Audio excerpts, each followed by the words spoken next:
Leo tumekuja katika ukaguzi tu wa mradi wa barabara yetu hii. Jimbo letu lina barabara nyingi. Nanyi mnajua ziko nyingine tayari zimewekwa lami, ziko nyingine ziko kwenye kiwango cha kifusi, tunaelekea kwenye lami. Mheshimiwa Naibu Waziri ameeleza vizuri sana. Mshauri elekezi ameeleza vizuri sana. Barabara hii ina mambo mawili tu. Jambo la kwanza, tunaelewa kuna wananchi wanapaswa kulipwa fidia. Na habari njema kabisa, wenzetu wa Wizara ya Ujenzi wameshakamilisha kazi yao, na juzi ripoti ya wananchi hawa imeshapelekwa Wizara ya Fedha kwa ajili ya kuwekewa fedha wananchi kupata haki yao kwa mujibu wa sheria na utaratibu ulivyokuwa. Kwa hiyo nilitaka niwaambie wananchi wa Chwaka kwamba lile suala la fidia litakamilika ndani ya kipindi kifupi kijacho. Na hapa tunawaambia Wizara yetu ya Ujenzi, serikali ya mkoa, serikali ya wilaya imefanya kazi nzuri sana. Shauri elekezi amefanya kazi nzuri sana. Tayari wale wanaostahiki kulipwa fidia taratibu zao zimeshakamilika. Sasa tunamalizia tu taratibu za upatikanaji wa fedha. Nami niwaahidi zitapatikana tu biidhnillahil karim ndani ya kipindi kifupi kijacho. Tuendelee kuwapa mashirikiano wakandarasi wetu. Mradi huu ni mzuri na una tija kubwa kwetu.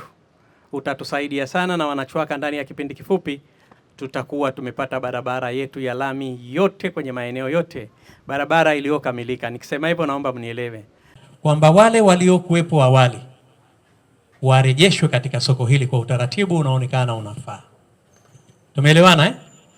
Lakini la pili, soko hili lipo Kengeja. Hili tofauti na soko ambalo lipo Chake Chake, tofauti na soko ambalo lipo Wete, tofauti na soko ambalo lipo Mkoani. Bei zizingatiwe kwa mujibu wa maslahi na maisha ya watu wa Kengeja.